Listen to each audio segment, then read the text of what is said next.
debat Syekh Siti Jenar dengan Jin Kabir.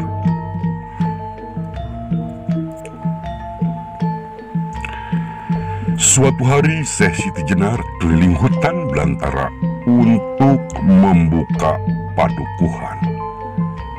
Tiba-tiba ia dicegat sosok berbadan besar yang setelahnya diketahui sebagai Jin Kabir, penghuni Purwakala Nusa, Jawa.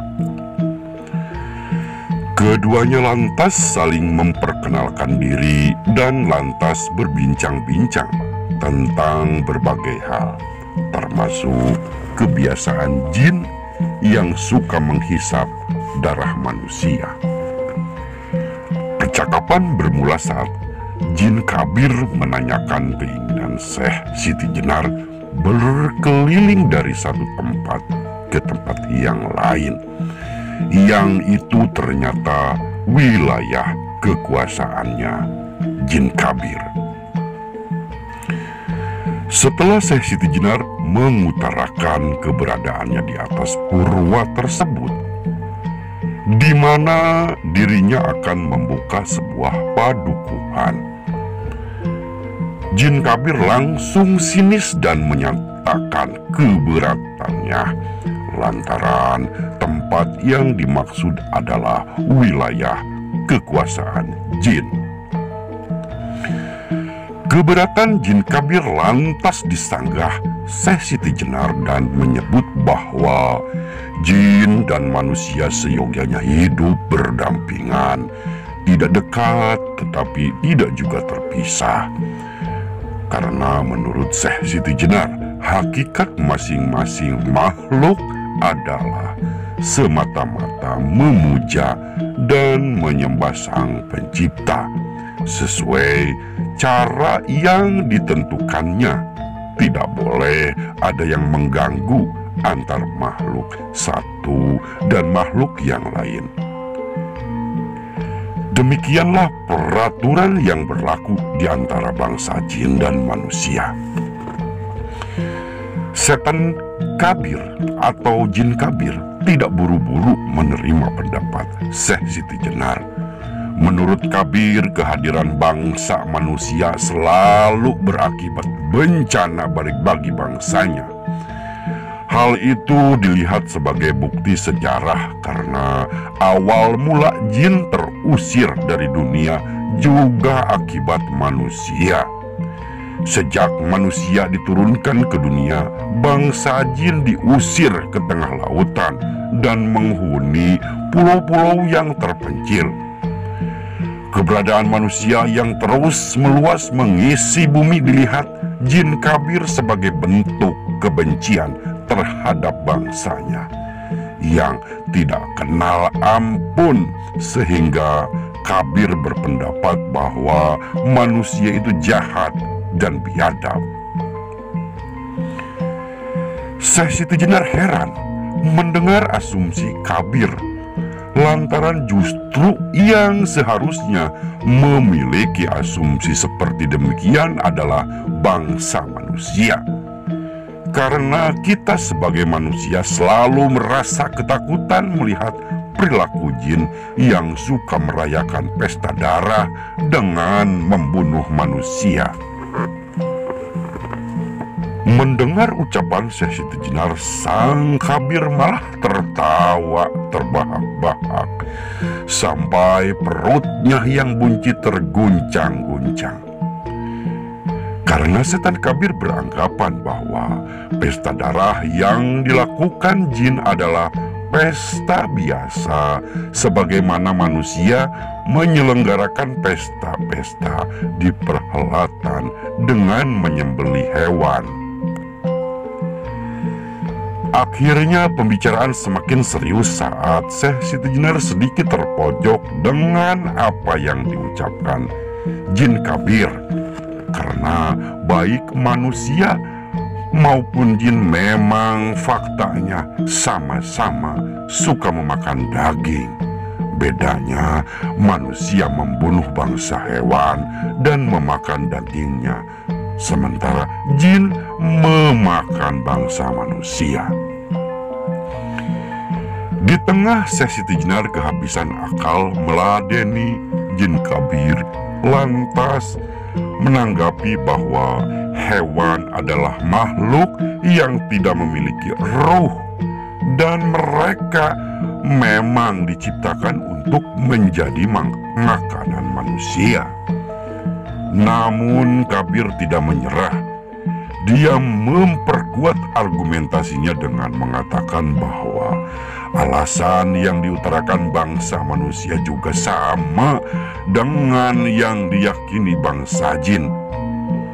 Kabir menilai ketika jin mengadakan pesta memakan darah manusia, tak ubahnya seperti manusia berpesta memakan daging hewan yang ketentuannya itu juga ada dalam bangsa jin. Namun yang membuat pada akhirnya jin kabir tidak bisa menanggapi lagi ketika dirinya mengatakan bahwa manusia juga tidak memiliki ruh. Tentu saja sebagai adik manusia yang taraf keimanannya melampaui yang lain, Syekh Siti Jenar bertukas bahwa apa yang disampaikan kabir adalah kekeliruan besar. Justru karena roh yang ada pada manusia itulah yang menyebabkan seluruh malaikat bersujud kepada Adam, kata Syekh Siti Jenar. Di antara makhluk-makhluk yang ada saat ini hanya iblislah yang dendam dengan keakuannya menolak keberadaan manusia lantaran dianggap lebih rendah derajatnya dibandingkan dengannya. Tidak berbeda dengan leluhur sebagai iblis, kabir pun memiliki watak yang arogan. Dengan sombong ia menanyakan, apakah Syekh Siti Jenar juga memiliki ruh seperti Adam?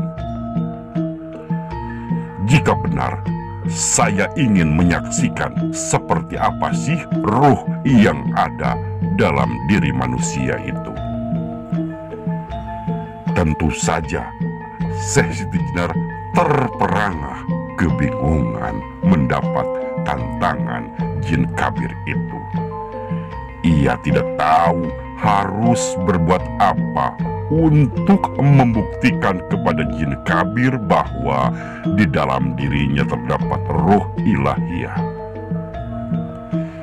Namun beberapa sejenak setelah tercekam kebingungan, tiba-tiba ruh al-haq dari kedalaman relung-relung jiwa Syekh Siti Jenar memberikan isyarat agar ia meminta setan kabir melihat ke dalam mulutnya. Sementara Syekh Siti Jenar mengangangkan mulut, hendaknya ia juga melakukan nabs al-haq. Demikian isyarat dari ruh al-haq tersebut. Sesuai isyarat dari ruh al-haq, Syekh Siti Jenar meminta setan kabir mendekat dan melihat ke dalam rongga mulutnya ternganga. Jin kabir ternganga bukan main kagetnya mendapat permintaan Syekh Siti Jenar. Jin kabir yang kebingungan namun dengan menundukkan tubuh ke depan, akhirnya jin kabir melihat ke dalam rongga mulut Syekh Siti Jenar. Saat jin kabir melihat rongga mulut Syekh Siti Jenar, dia tersentak kaget bagaikan disambar petir. Sekujur tubuhnya bergetar keras. Seiring kekagetan itu, dia tercengang takjub dengan mata tetap terarah ke dalam rongga mulut Syekh Siti Jenar. Saat itu jin kabir menyaksikan pemandangan yang sangat menakjubkan.